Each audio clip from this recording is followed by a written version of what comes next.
મિત્રો એક news article આપણે વેબસાઇટ પર અપલોડ કર્યો છે ગઈકાલે અને એમાં વિગત એ છે કે ગુજરાત સરકારનું એકમ સ્પોર્ટ્સ ઓથોરિટી ઓફ ગુજરાત સાથે સંલગ્ન Gujarat sports infrastructure development company limited એણે યોજના બનાવી છે સરદાર વલ્લભભાઈ પટેલ સ્પોર્ટ્સ એન્કલેવ વિકસાવવાની.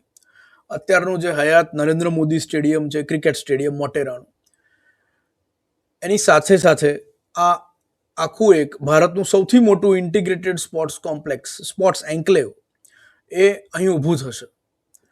અને એમાં જે જમીન ઇન્વોલ્વ થશે એ 124 સમથિંગ હેક્ટરની છે. એટલે તમે માની લો કે લગભગ 125 હેક્ટરની જમીન. અને મેગા સ્પોર્ટ્સ ઇન્ફ્રાસ્ટ્રક્ચર પ્રોજેક્ટ અંતર્ગત આ 125 હેક્ટર જમીનમાં 1.5 લાખ સ્ક્વેર મીટરનો બિલ્ટઅપ એરિયા એટલે કન્સ્ટ્રક્શન એના સ્પોર્ટ્સ કોમ્પ્લેક્સ ત્યાં ફળીભૂત થશે. ફેઝ વાઇઝ આ કામ થશે, પરંતુ કુલ મિલાવીને યોજના આ છે. લગભગ 300 એકર જેવી જમીન થાય. અને આ પ્રોજેક્ટમાં જે નકશા પર રેવન્યુના જે નકશા છે, આમાં કોઈ ફોરેસ્ટની જમીન આવતી નથી, પણ રેવન્યુના જે નકશા છે એ પ્રમાણે અચેર, ભાટ, હાંસોલ, કોટેશ્વર અને મોટેરા ગામ જે ચોપડે પડેલા છે, એટલે એમાં અમદાવાદ જિલ્લો અને ગાંધીનગર જિલ્લો બેઉના વિસ્તારો છે, એની જમીન આ પ્રોજેક્ટમાં વપરાશે. આ પ્રોજેક્ટ અંતર્ગત લગભગ 814 રેકોર્ડેડ ફેમિલીઝ જે રેકોર્ડ થયા છે, રેકોર્ડ પર આવ્યા છે, એનું ડિસ્પ્લેસમેન્ટ એટલે કે એમનું પુનઃસ્થાપન હયાત જગ્યાએથી તેમને હટાવવાનું આયોજન છે. અને આ મામલે 3 જેટલી પિટિશન પણ ગુજરાત હાઈકોર્ટમાં થયેલી છે. આપણી પાસે એના લેટેસ્ટ ડેટા નથી. એકાદ પિટિશન તો આમાંથી ડિસ્પોઝ ઓફ થઈ ગઈ છે. બાકીના બેની પ્રગતિ વિશે આપણી પાસે અત્યારે માહિતી નથી. તો અમદાવાદ 2030માં આપણે જાણીએ છીએ કે કોમનવેલ્થ ગેમ્સની હોસ્ટ સિટી બનવાનું છે. અને 2036ની ઓલિમ્પિક ગેમ્સ માટે પણ આપણે મહત્વાકાંક્ષા સેવીએ છીએ. એ માટેની પ્રોસેસ ચાલુ છે. અને આ એસવીપી સ્પોર્ટ્સ એન્કલેવ જે બનશે એનું એક કોર ઇન્ફ્રાસ્ટ્રક્ચર બનશે. આખી જે કોમનવેલ્થ ગેમ્સનું આયોજન થવાનું છે, અત્યારે તો બહુ વહેલું છે, પરંતુ આયોજનો ક્યારના શરૂ થઈ ગયા છે કે ક્યાં મેટ્રો દોડશે અને ક્યાં મીડિયાનો મેઇન રૂમ બનશે. તો મહાત્મા મંદિરમાં મીડિયા માટેનો જે મેઇન બ્રોડકાસ્ટિંગ સેન્ટર બનશે એવી પણ એક વાત હતી. પરંતુ આ બધી યોજનાઓમાં ફેરફાર થઈ રહ્યા છે. આપણે જાણીએ છીએ મેટ્રોના પણ સેકન્ડ ફેઝમાં આ જ મોટેરા પાસેના નરેન્દ્ર મોદી સ્ટેડિયમ પાસેના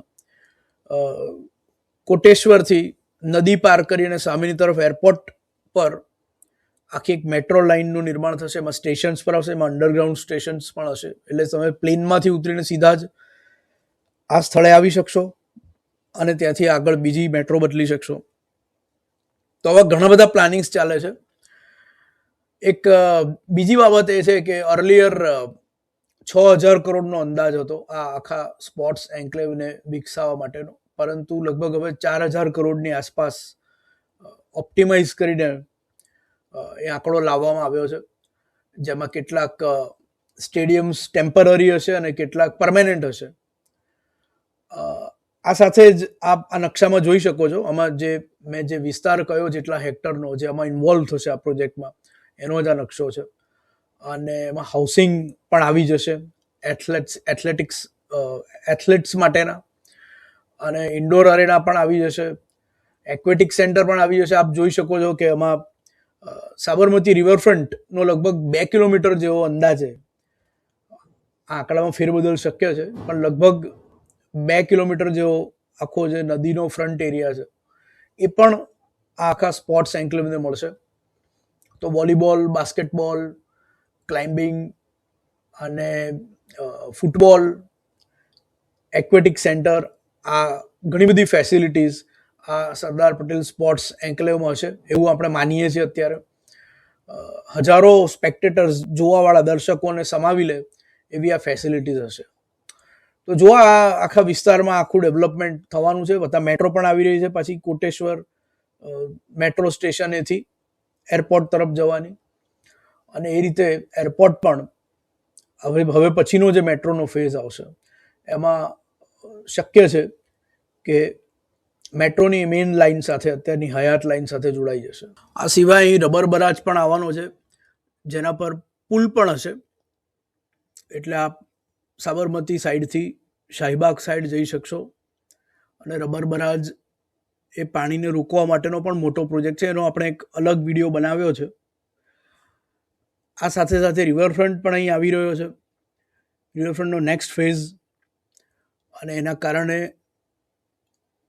એક નવું એન્ટ્રન્સ પણ મળશે નદી તરફથી આખા સ્પોર્ટ્સ એન્કલેવને. ત્યાં રસ્તો પણ હશે અને ત્યાં ખૂબ સુંદર સ્ટેપ વાઇઝ રિવરફ્રન્ટ બનાવવામાં આવ્યો છે. એટલે અત્યારના રિવરફ્રન્ટ કરતાંની ડિઝાઇન જુદી છે, જાણે સ્ટેપ્સ હોય એ પ્રમાણેની ડિઝાઇન છે. એ વિશે પણ આપણે વિડીયો અને ઘણા બધા આર્ટિકલ્સ દેશ ગુજરાત પર મળી જશે.